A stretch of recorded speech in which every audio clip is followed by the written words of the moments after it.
بسم الله الرحمن الرحيم. السلام عليكم ورحمة الله وبركاته. الحمد لله. الحمد لله الذي بنعمته تتم الصالحات. الحمد لله حمدا كثيرا طيبا مباركا فيه. نحمده سبحانه ونشكره ومن كل ذنب نستغفره.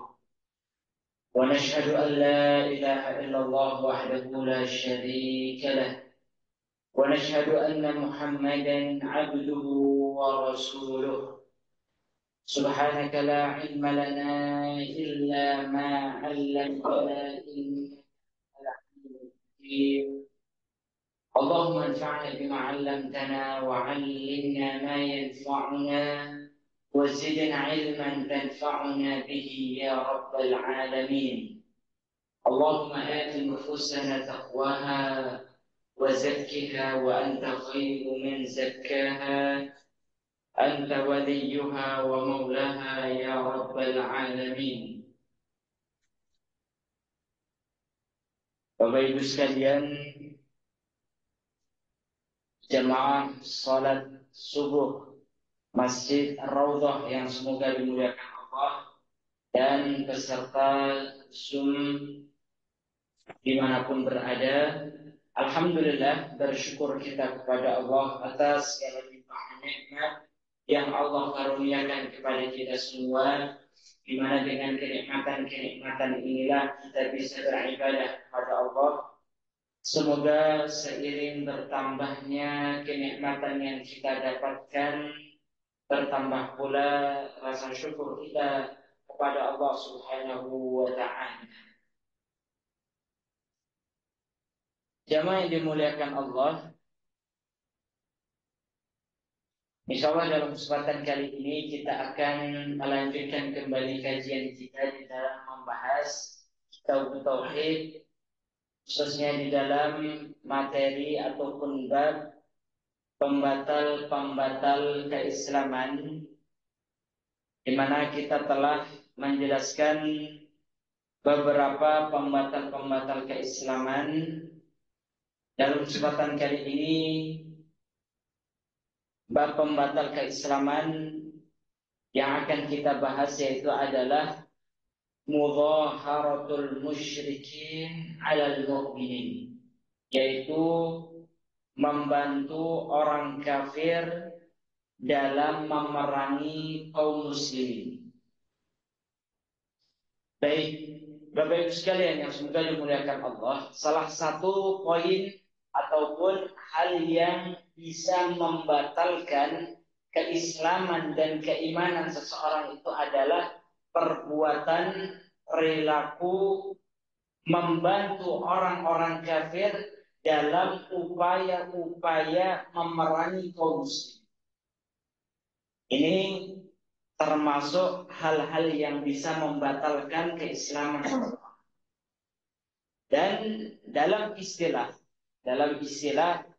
yang disebutkan oleh para ulama ataupun istilah di dalam Al-Quran atau hadis Nabi terkait dengan perbuatan ini itu disebut dengan mudhaharah.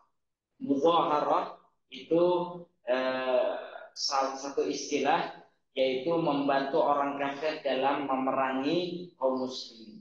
Atau di dalam istilah yang lainnya yang biasa digunakan itu adalah at-tawalli. At-tawalli. Maka ini juga istilah yang digunakan untuk menyebutkan perbuatan membantu orang kafir dalam memerangi kaum muslim. Ataupun yang lainnya yaitu adalah al-muwalah. Al-muwalah yaitu memberikan kewalian, loyalitas kepada orang kafir di dalam membantu mendukung mereka untuk memerangi kaum muslim. Ini adalah beberapa istilah yang digunakan di dalam Al-Quran ataupun hadis-hadis Nabi untuk dalam perbuatan membantu orang kafir dalam memerangi kaum muslim. Jemaah yang dimuliakan Allah, pembahasan masalah ini ini sangat pas ataupun kita sebut relate dengan kondisi hari ini. Kondisi hari ini di mana kita melihat kaum muslimin khususnya yang ada di Palestina ini mereka sedang diperangi oleh kaum Yahudi Israel, di mana jelas-jelas mereka itu adalah orang-orang kafir. Maka dalam situasi ini kita mendapati juga ada sebagian orang yang mengaku sebagai orang Muslim, namun perilaku mereka sangat menunjukkan loyalitas mereka di dalam membantu orang-orang musyrikin dalam memerangi kaum muslim, yaitu yang ada di Palestina. Maka perlu untuk kita dudukkan bagaimana status mereka, ya, dan apa saja bentuk-bentuknya, macam-macam daripada membantu orang-orang kafir ini dalam memerangi kaum muslimin. Maka inilah pentingnya kita membahas pembahasan ini. Baik, jemaah yang dimuliakan Allah, membantu orang kafir dalam memerangi kaum muslimin ini dibahas oleh para ulama, itu ada 3 macamnya jemaah sekalian. Jadi membantu orang kafir dalam memerangi kaum muslimin disebutkan oleh para ulama itu ada 3 macamnya, 3 bentuknya. Bentuk yang pertama yaitu adalah yang disebut dengan al-muwalah al-kubra. Al-muwalah al-kubra, yaitu bentuk membantu ataupun mendukung orang kafir dalam memerangi kaum muslimin yang sifatnya itu adalah al-kubra, besar. Artinya loyalitas, ya, loyal secara total. Ya, loyal secara total. Yang disebut dengan al-muwalah al-kubra. Yang kedua, bentuk yang kedua yaitu adalah al-muwalah as-sughra, yaitu bentuk membantu orang kafir dalam memerangi kaum muslimin yang sifatnya kecil. Sama seperti dalam masalah dosa, dosa itu dibagi menjadi 2, dosa besar dan dosa kecil. Maka bentuk perbuatan membantu orang kafir dalam memerangi kaum muslimin ini juga dibagi menjadi 2, yaitu yang besar maupun yang kecil. Ini pembagian yang pertama dan kedua. Adapun yang ketiga yang disebut dengan al-mahabbah, ya, rasa kecintaan terhadap orang-orang kafir. Ini bagaimana Islam mendudukannya. Maka para ulama membahas hal ini secara rinci. Maka kita akan mencoba untuk menjelaskan ketiga poin ini dan kita turunkan hukum-hukumnya dan coba kita kaitkan dengan kondisi hari ini. Baik, jemaah yang dimuliakan Allah, yang pertama, macam yang pertama, bentuk yang pertama dari loyalitas terhadap orang kafir dengan membantu mendukung mereka dalam memerangi kaum muslimin, yang pertama itu adalah bentuk dukungan secara total ataupun al-kubra itu tadi, yang besar, bentuk dukungan loyalitas yang besar. Maka inilah yang disebut para ulama, ya, yang disebut para ulama bisa, ya, dan ini menjadi kesepakatan para ulama, kalau orang mendukung orang kafir dalam memerangi kaum muslimin, inilah yang dapat mengeluarkan seseorang dari keislamannya. Nah, bentuk al-muwalah al-kubra yaitu adalah membela orang kafir karena ingin membela agama mereka. Jadi motivasinya itu adalah kecintaan terhadap agama selain Islam.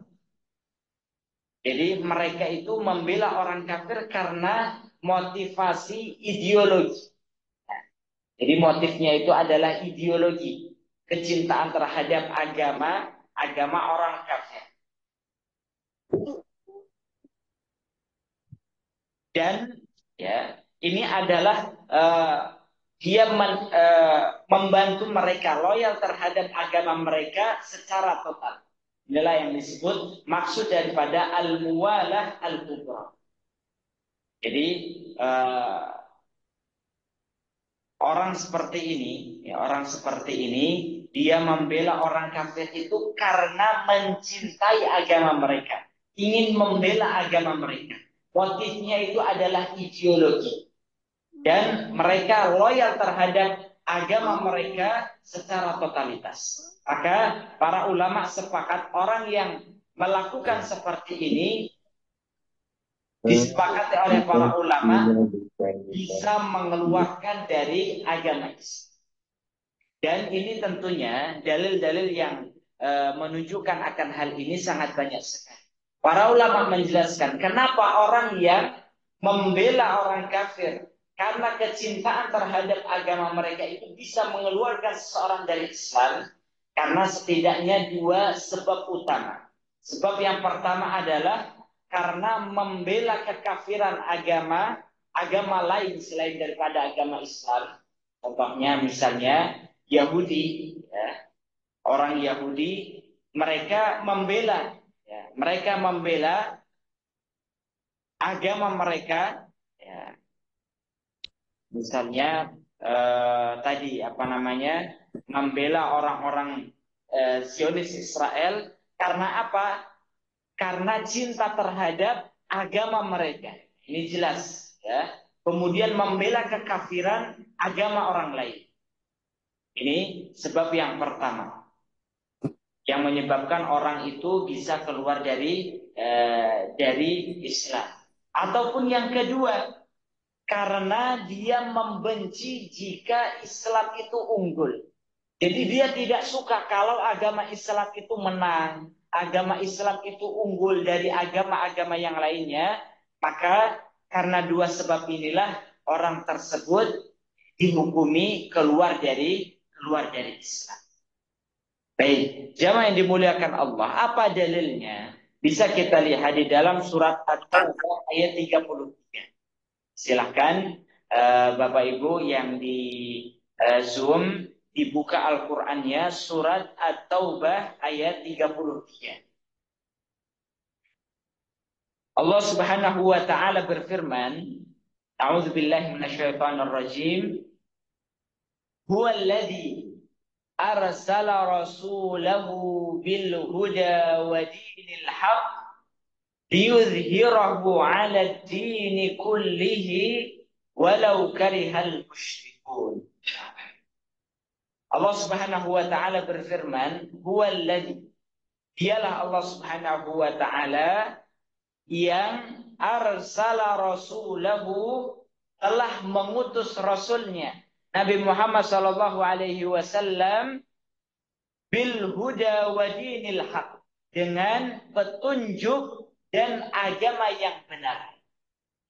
Jadi Allah itu telah mengutus rasulnya Nabi Muhammad sallallahu alaihi wasallam dengan bermodalkan al-huda, petunjuk dari Allah Subhanahu wa taala, wa dinil haq, dan agama yang benar, syariat yang benar.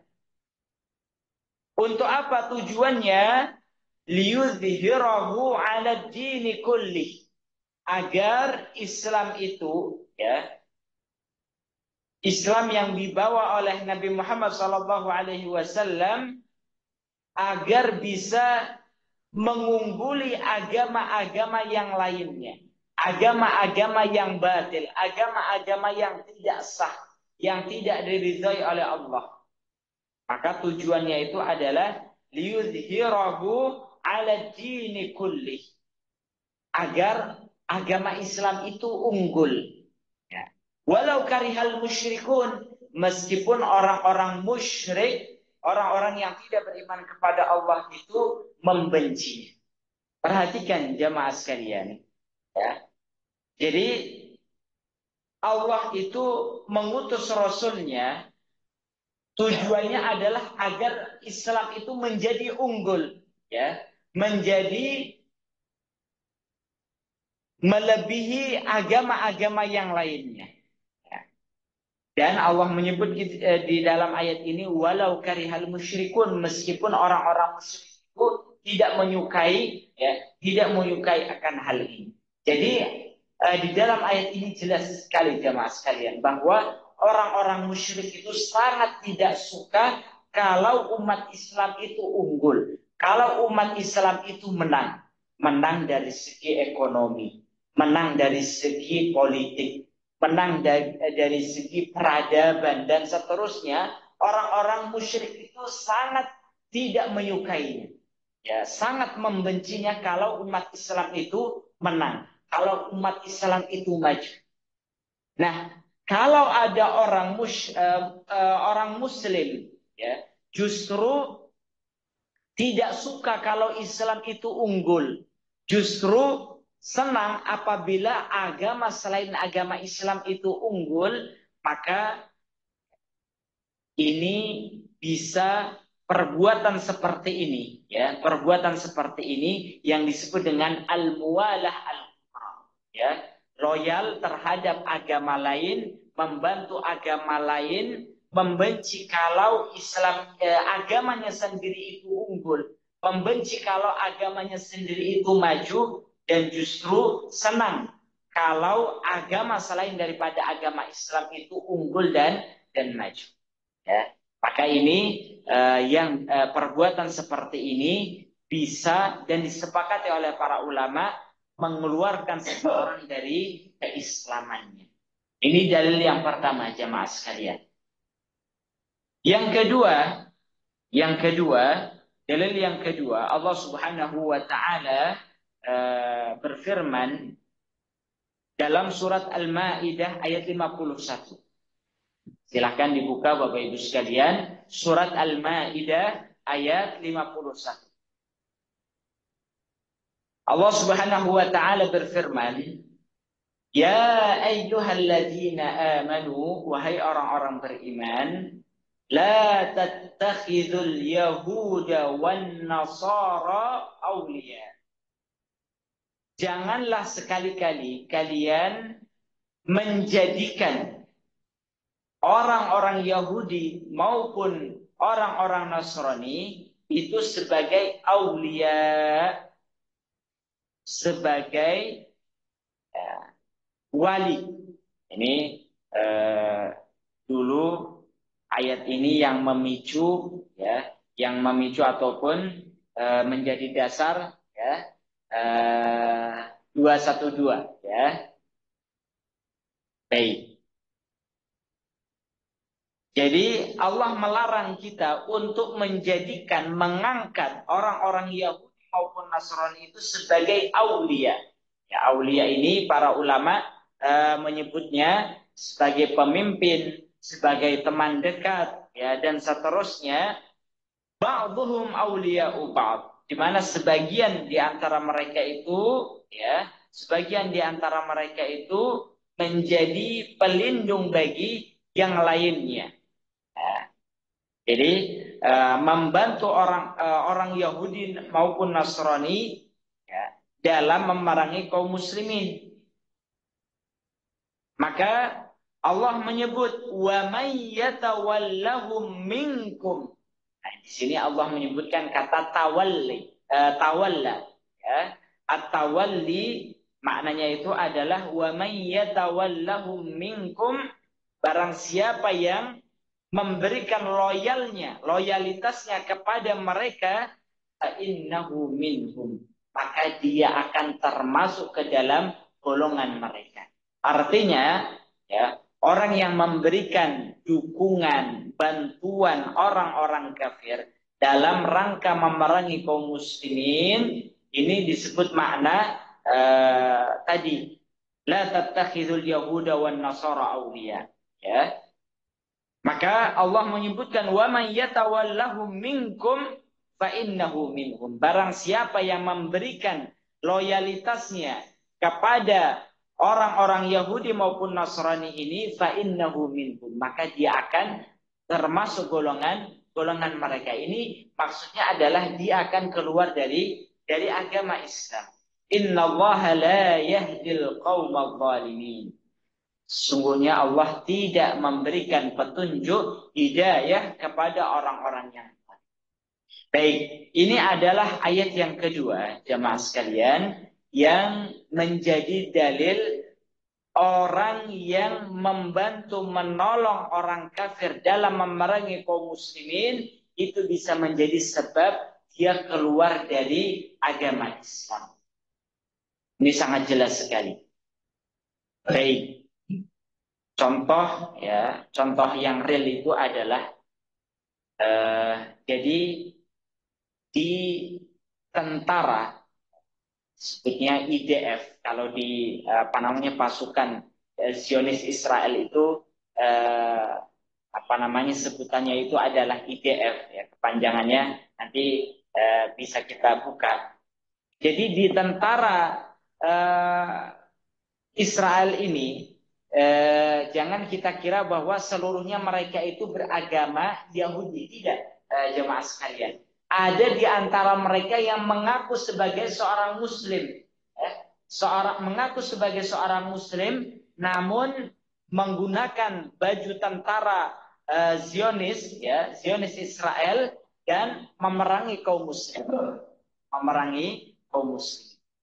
Maka orang yang seperti ini, ya orang yang seperti ini, ataupun yang lainnya, ya, ataupun yang lainnya, kalau ada orang Muslim, kemudian dia jelas-jelas membela Yahudi, contohnya ada Yahudi di Indonesia juga, Pak, ya, apa namanya? Kita sebut saja Abu Janda. Ya, Abu Janda ini jelas-jelas dia membela Yahudi, ya, membela Yahudi.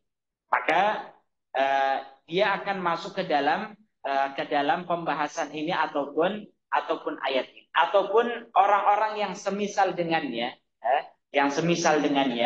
maka orang yang seperti ini masuk ke dalam kategori orang yang membela orang kafir dalam memerangi kaum muslim. Ya. Sudah sangat jelas sekali, Pak. Ya, sudah sangat jelas sekali. Ini adalah peperangan antara orang kafir dengan kaum muslimin. Justru dia memposisikan dirinya membela orang-orang kafir, yaitu membela Zionis Israel karena sebab ideologi. Jadi catatannya adalah kalau karena sebab ideologi, maka inilah yang akan membuat dia keluar dari Islam. Ya, jadi kalau ada sekali lagi orang Muslim kemudian membantu, ini contohnya, ada orang Muslim mengaku sebagai seorang Muslim, kemudian dia mengatakan saya membela orang Zionis Israel dalam memerangi kaum Muslimin. Kalau motifnya adalah karena saya membenarkan agama mereka, ya, saya mencintai agama mereka, dan seterusnya, motifnya adalah ideologi, kecintaan terhadap agama mereka, maka ini bisa mengeluarkan dia dari agama Islam. Nah, ini yang pertama, jamaah sekalian. Bahkan kalau di tahun-tahun sebelumnya, waktu peperangan antara kaum muslimin dengan kaum Syiah Nusairiyah, ini yang terjadi di Suriah, ini terjadi di tahun 2011 lah ya, 2011 sampai 5 tahun setelahnya. Ini kaum muslimin Ahlus Sunnah wal Jamaah yang ada di Suriah, ya, yang sekarang alhamdulillah telah dibebaskan, menjadi negara Ahlus Sunnah wal Jamaah. Pemerintahan sebelumnya telah apa namanya digulingkan, maka sebelumnya pemerintahan sebelumnya itu adalah beragama Syiah Nusairiyah. Ini para ulama menjelaskan bahwasannya Syiah Nusairiyah ini jelas-jelas keluar dari Islam, ya, keluar dari Islam. Karena sama seperti Syiah Rafidhah yang jelas-jelas kekufurannya. Bahkan presidennya itu apa namanya memaksa rakyatnya untuk mengakui dia sebagai Tuhan, ya, mengakui dia sebagai Tuhan. Baik, maka kalau seperti ini jelas kaum muslimin diperangi oleh, ya, orang-orang kafir. Maka ada saat itu, ya, seorang muslim, bahkan dia adalah ulama yang disebut dengan sebagai ulama, ya, memfatwakan bolehnya, ya, diperbolehkan bagi pemerintahan Syiah Nusairiyah ini untuk memerangi rakyatnya yang muslim, ya, rakyatnya yang muslim, karena tidak setuju dengan pemikirannya ataupun ideologi. Maka orang yang seperti ini, ya, orang yang seperti ini juga bisa masuk ke dalam golongan yang pertama ataupun bentuk yang pertama, al-muwalah al-kubra. Baik, jamaah yang dimuliakan Allah, ini macam yang pertama. Yang kedua, jamaah sekalian, yaitu adalah bentuk membantu orang kafir dalam memerangi kaum muslimin. Yang kedua, yaitu adalah bentuknya al-muwalah as-sughra, yaitu loyalitas yang kecil, ya, loyalitas yang kecil. Maksudnya bagaimana?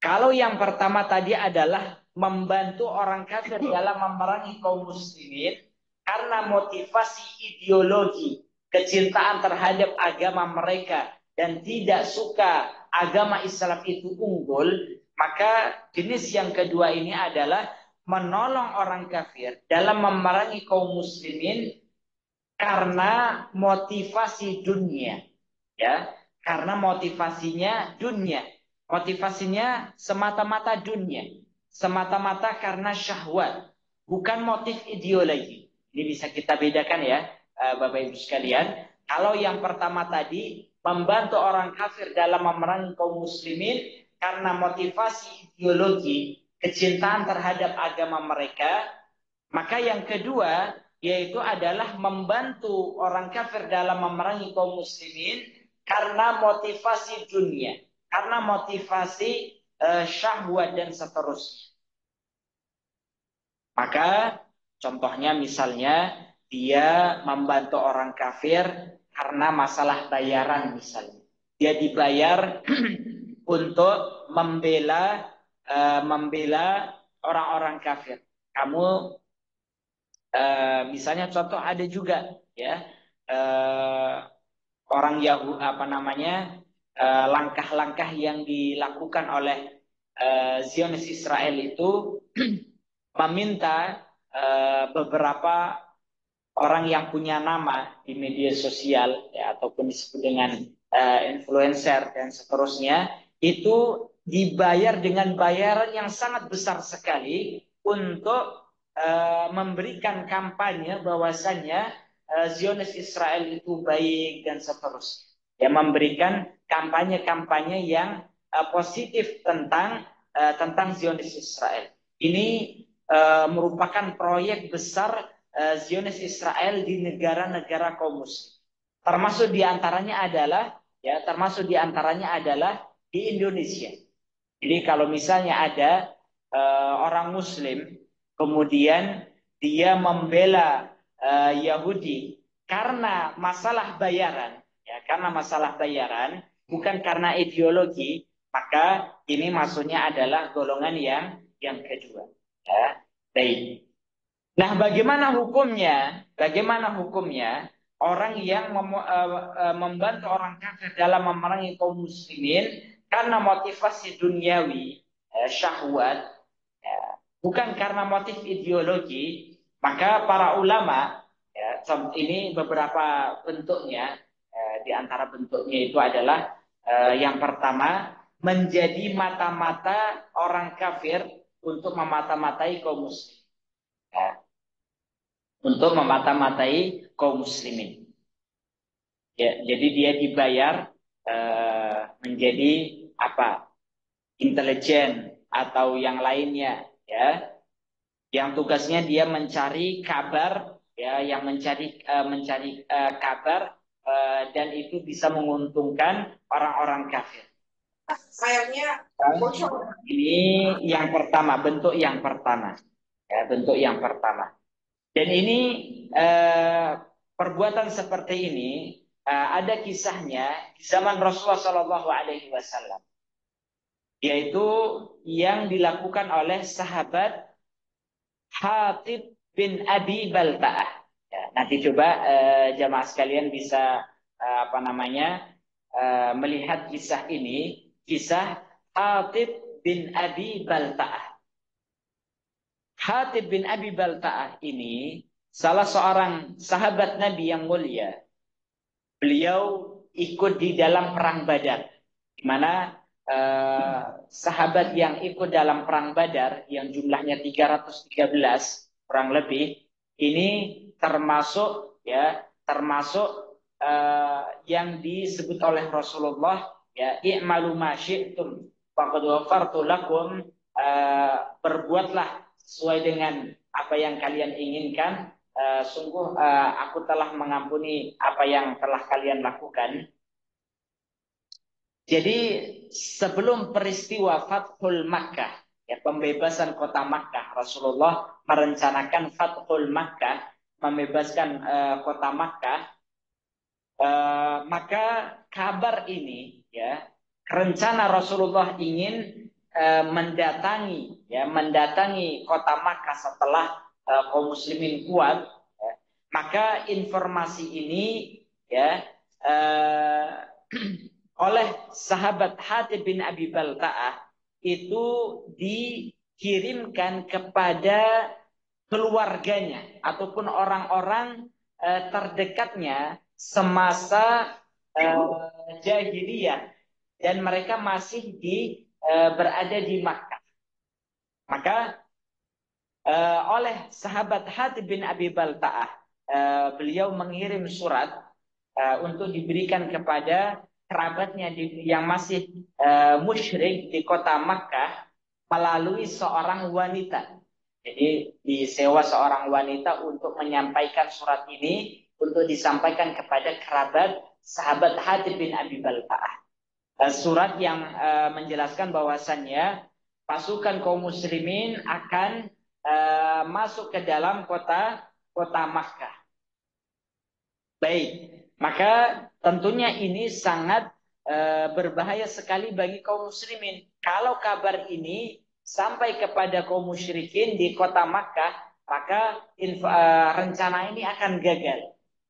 Maka berdasarkan wahyu dari Allah, Allah memberitahukan Rasulnya bahwasannya Hatib bin Abi Balta'ah mengirimkan surat melalui seorang wanita dan yang akan disampaikan kepada kerabatnya di Makkah. Maka berdasarkan wahyu dari Allah, Rasulullah mengutus sahabatnya Ali bin Abi Thalib, kemudian Miqdad Al-Aswad dan yang lainnya, kemudian mencegat wanita tersebut, ya, dan berhasil mengambil surat itu, dan mengambil surat itu. Akhirnya informasi itu tidak sampai ke orang-orang di Makkah. Baik, jemaah yang dimuliakan Allah. Setelah itu, ya, Rasulullah memanggil sahabat Hatib bin Abi Balta'ah. Wahai Hatib, apa motivasi engkau melakukan hal ini? Yaitu ini jelas-jelas membocorkan rencana Rasulullah, ya, dengan mengirimkan informasi kepada orang-orang kafir Quraisy di Makkah. Maka sahabat Hatib menyampaikan, ya Rasulullah, wahai Rasulullah, amma wallahi, demi Allah, inni la mu'minun billah wa bi rasulih. Aku itu beriman kepada Allah dan Rasulnya. Ma ghayyartu wala baddaltu. Aku melakukan perbuatan ini bukan karena aku hendak murtad dari agama Islam. Ya, bukan. Walakinnani, akan tetapi kuntu imra'an laisa fil qaumi min aslin wala ashirah. Aku itu sewaktu di Makkah, aku itu tidak punya kerabat, ya. Dan aku ingin berbalas budi, ya, kepada orang-orang yang dahulu telah berbuat baik kepadaku, ya. Wa kana li baina adhurihim waladun wa ahlun fasana'tuhum wa alai fasana'tuhum alaihim, dan aku memiliki anak dan keluarga di tengah-tengah kaum musyrikin ini, maka aku ingin membalas budi kebaikan mereka. Dengan apa? Dengan mengirimkan surat kepada mereka agar kalau surat itu sampai kepada mereka, beberapa kelompok ini, tidak semuanya, tapi kelompok ini saja, agar mereka bisa keluar dari kota Makkah sebelum pasukan kaum muslimin itu datang. Baik, maka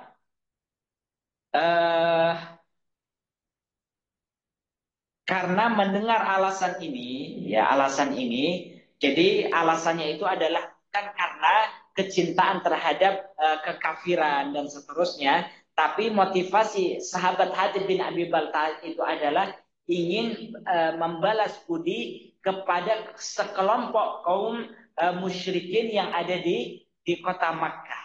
Ya. Maka berdasarkan pengakuan ataupun alasan yang disampaikan oleh sahabat Hatib bin Abi Balta'ah, maka Rasulullah mengampuni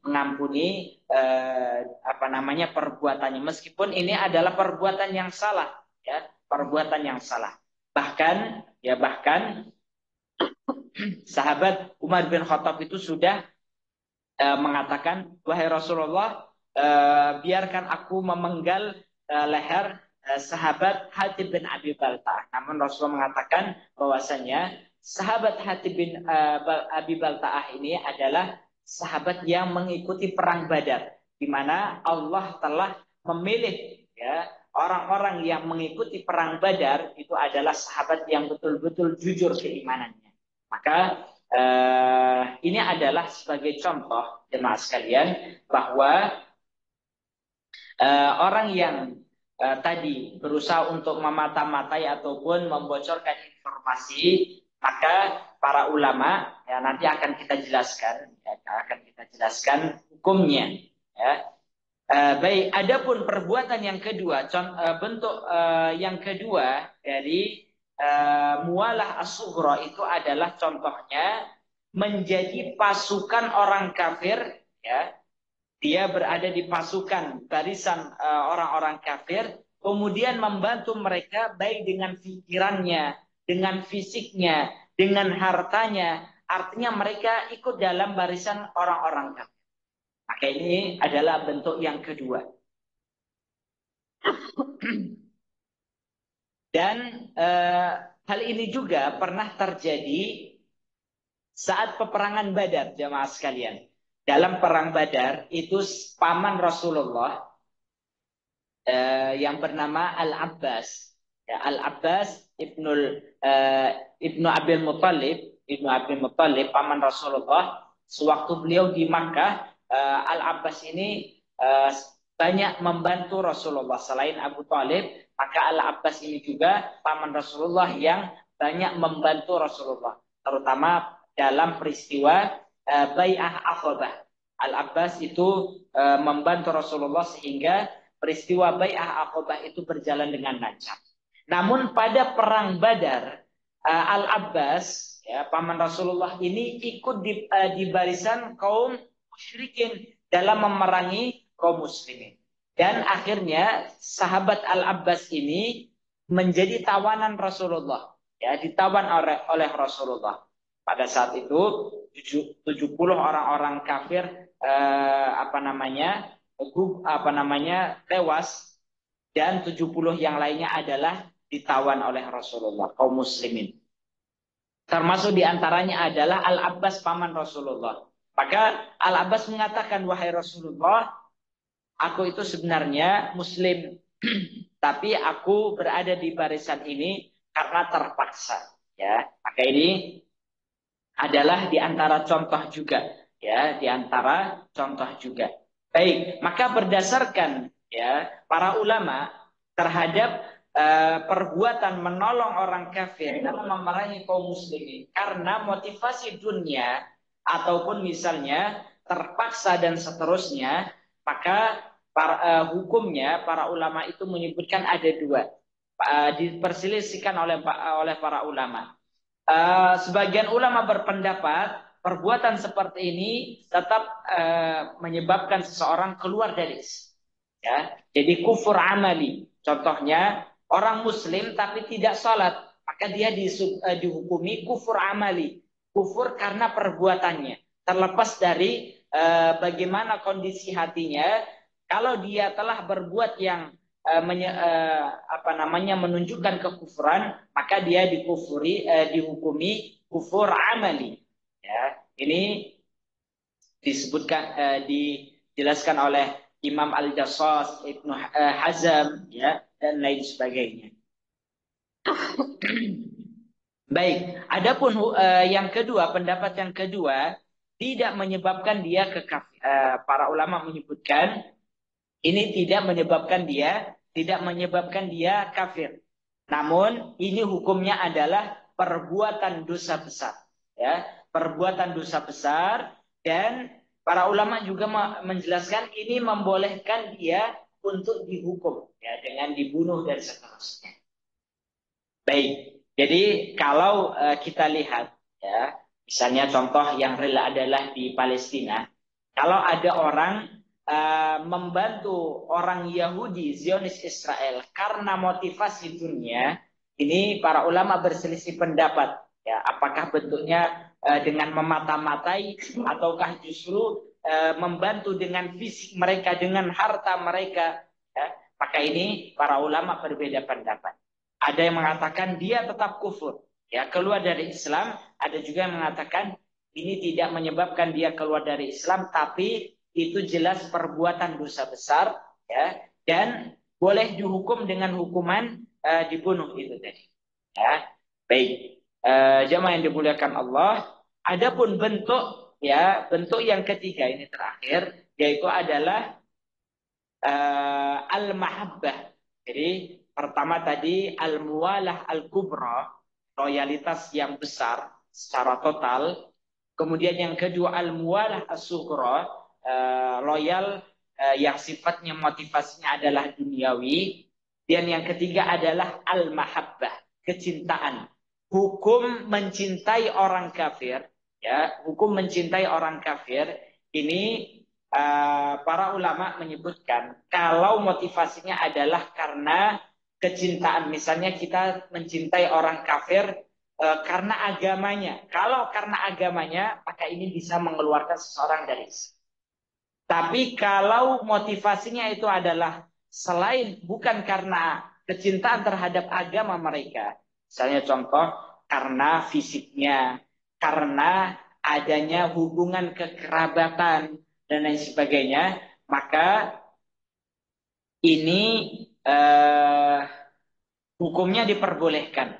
Contohnya misalnya seseorang punya keluarga non Muslim, dia mencintai dirinya karena faktor kekerabatan, maka ini tidak masalah. Ya, maka itu tidak masalah. Yang dilarang itu adalah mencintai orang kafir karena agamanya, ya, karena agamanya. Maka inilah yang dilarang oleh Allah di dalam hadis Nabi, ya, almar'u ala man ahabba, ya, seorang itu akan dikumpulkan di akhirat bersama orang yang dia cintai. Maksudnya dia mencintai orang tersebut karena kekufurannya, ya, karena kekufurannya. Tapi kalau karena yang lainnya, motif-motif yang lainnya, maka ini diperbolehkan. Kecintaan yang sifatnya fitrah, maka itu diperbolehkan. Baik, jamaah yang dimuliakan Allah, demikian barangkali yang bisa kita sampaikan. Selanjutnya bagi jamaah yang ingin bertanya, maka kami persilahkan. Wallahu a'lam.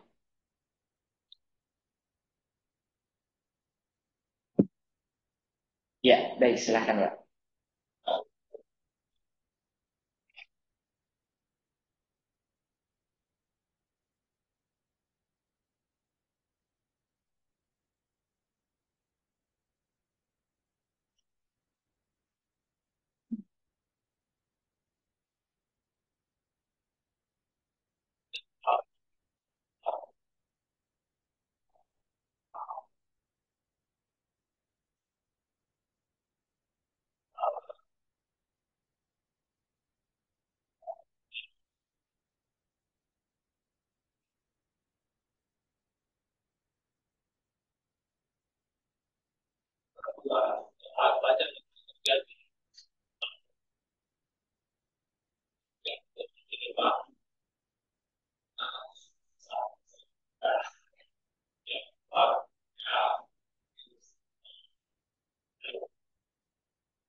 Baik.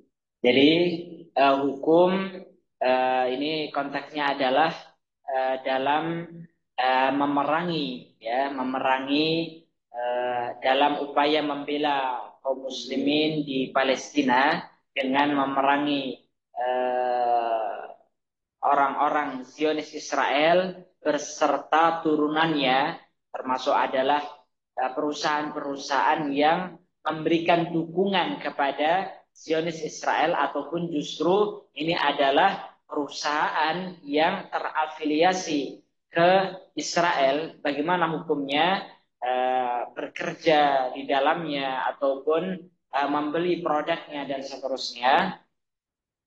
Jadi yang pertama, kalau itu jelas-jelas, ya, apa namanya, perusahaan itu loyal, memberikan dukungannya kepada Zionis Israel, ya, sehingga keuntungannya diberikan kepada mereka dan seterusnya. Kalau kita sebagai seorang Muslim mampu untuk keluar dari pekerjaan itu dan mendapatkan pengganti, ya, pengganti dari pekerjaan itu, maka wajib bagi kita untuk keluar darinya dan mencari pekerjaan yang lain. Ini jika kita mampu. Namun kalau kita belum mampu, ya, kalau kita belum mampu sehingga khawatir apa namanya, anak, istri kita dan seterusnya tidak ada penghasilan, maka yang kedua adalah tetap berusaha, ya, berdoa agar kita mendapatkan, berusaha untuk mencari pekerjaan yang lain, ya, pekerjaan yang lain, dan dalam hati kita terdapat, ya, ketidakridhaan terhadap sikap perusahaan ini, ya, dalam mendukung Zionis Israel. Jadi minimal, ya, dalam hati kita. Makanya dalam masalah mengingkari kemungkaran itu ada tiga, ya, tahapannya. Kalau tidak dengan tangan kita, dengan lisan kita, maka dengan, ya, hati kita, pengingkaran seperti itu. Kita ingkari bahwasannya perbuatan apa namanya, perusahaan ini, ya, yang memberikan sebagian keuntungannya untuk Zionis Israel, saya mengingkarinya. Seperti itu. Kalau bisa misalnya dengan lisan kita, kita kita menolaknya misalnya, maka ini lebih baik, ya. Seperti contoh kemarin viral seorang wanita yang protes kepada perusahaan Microsoft, ya, Microsoft yang di mana ditemukan bahwasanya Microsoft ini telah membantu Zionis dalam memata-matai ataupun mencuri data dan seterusnya. Allah alam, ini dunia apa namanya, digital dan seterusnya. Maka wanita ini saya kurang detail juga dia memberikan protesnya. Ini termasuk bagian daripada jihad dan ketidaksetujuannya. Tapi kalau justru dia masa bodoh, yang penting anak saya, istri saya selamat dan seterusnya, dia berdosa. Ya, dia berdosa. Artinya kalau dia tetap bekerja di tempat itu tanpa ada rasa pengingkaran dan seterusnya, maka dia berdosa. Seperti itu. Jadi minimal ada pengingkaran dalam hatinya dan berusaha untuk tadi kalau bisa dengan lisannya dia dengan lisan, ya, kemudian kalaupun tidak bisa dengan hatinya dia mengingkari dan berusaha untuk mencari tempat yang lain. Saya punya kenalan, dia punya jabatan tinggi di perusahaan yang terafiliasi dengan Israel ini. Dia rela meninggalkan jabatannya itu dan mencari pekerjaan yang lainnya. Alhamdulillah dapat.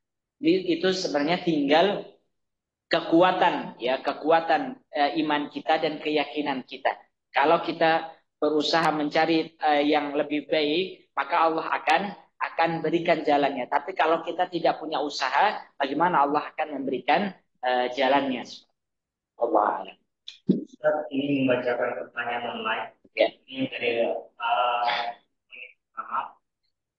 nama pertanyaannya, bagaimana status mata-mata atau apakah ini atau kembali menjadi muslim? Apakah tetap dihukum dulu walaupun mata-mata itu dari dari ilmuwan yang kedua, jika diberi makanan atau barang-barang lain yang jelas berafiliasi dengan Zionis, bagaimana sikap kita yang benar terhadap barang pemberian tersebut? Secara jelas hati tidak ridho dan kita sudah tidak membelinya, tapi barang itu hati tidak ada dari Baik, jadi yang pertama, bagaimana hukum mata-mata? Jadi itu tinggal diserahkan kepada yang berwenang. Jadi kalau di Gaza itu jangan dikira di Gaza itu tidak ada mata-mata. Di Gaza itu juga ada mata-mata, maka sebagian kalau ada sebagian tokoh-tokoh perjuang kemerdekaan Palestina ada yang terbunuh dan seterusnya. Ini salah satu penyebabnya adalah karena faktor mata-mata itu tadi yang menginformasikan dia letaknya bertempat tinggal di sini dan seterusnya, termasuk misalnya waktu pemimpin Hamas ya Ismail Haniyah itu terbunuh ya, itu ulah dari mata-mata ya. Maka bagaimana hukumnya? Ya diserahkan kepada pemerintah setempat ya, pemerintah setempat. Kalau diampuni perbuatannya dan dia karena taubatannya, maka tidak masalah. Yang penting dia betul-betul bertaubat. Kalaupun pada akhirnya dia dihukumi dengan dibunuh, maka itu juga diperbolehkan dalam Islam. Ya.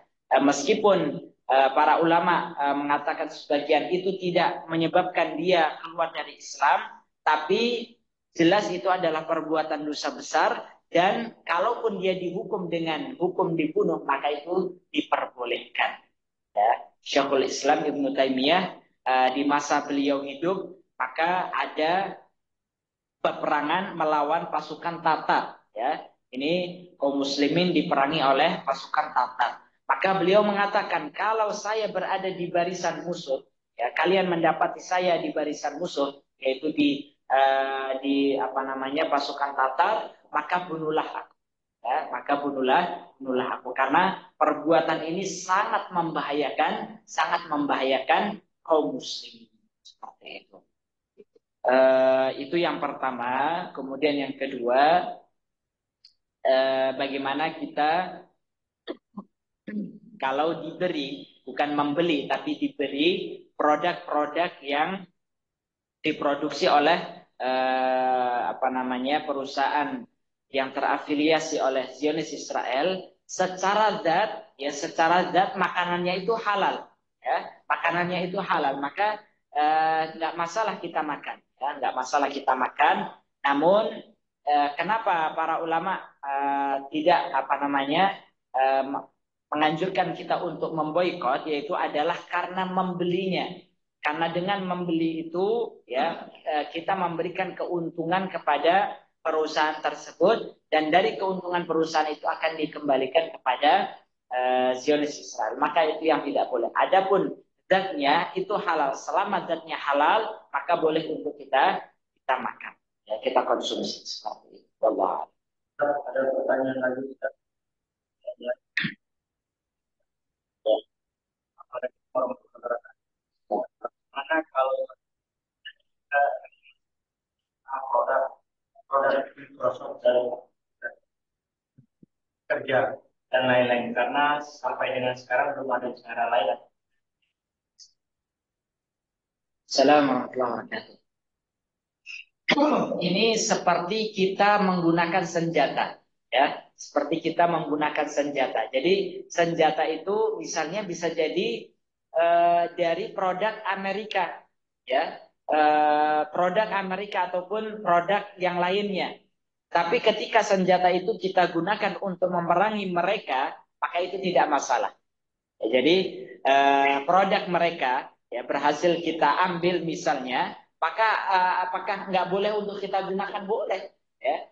Yang tujuannya untuk istilahnya senjata makan makan tuan itu tadi, maka diperbolehkan. Jadi termasuk juga. Jadi tidak semua produk-produk yang diproduksi oleh orang kafir misalnya itu tidak boleh kita gunakan. Kalau pada produk-produk yang sama sekali belum ada, ya, dan baru mereka yang membuat, maka hukumnya boleh, ya, hukumnya boleh untuk kita gunakan, apalagi ya kita gunakan untuk tadi membalik, ya, melawan mereka seperti itu. Wallahu a'lam. Cukup jemaah sekalian, ya. Ya, alhamdulillah, jamaah yang dimuliakan Allah. Demikianlah penjelasan terkait dengan hukum membantu orang kafir dalam memerangi kaum muslimin. Ini termasuk di antara hal-hal yang membatalkan keislaman seseorang, dan kita sudah merincikan beberapa bentuk-bentuknya tadi. Semoga kita semua bisa terhindar dari perbuatan seperti ini, dan Allah Subhanahu wa taala senantiasa memenangkan kaum muslimin dan memerangi orang-orang kafir, terutama di saat ini kita senantiasa berdoa kepada Allah Subhanahu wa taala agar Allah senantiasa memberikan pertolongannya kepada kaum muslimin di Gaza, Palestina secara umum, dan di tempat-tempat yang lainnya di mana kaum muslimin sedang diperangi oleh musuh-musuhnya. Wallahu a'lam, demikian yang dapat kami sampaikan, lebih dan kurangnya kami mohon maaf. Kita akhiri dan sempurnakan majelis kita dengan membaca hamdalah dan doa kafaratul majelis. Alhamdulillahirabbil alamin. Subhanakallahumma wa bihamdika asyhadu an la ilaha illa anta astaghfiruka wa atubu ilaik. Aqulu qawli hadza wa astaghfirullah li wa lakum. Assalamualaikum warahmatullahi wabarakatuh.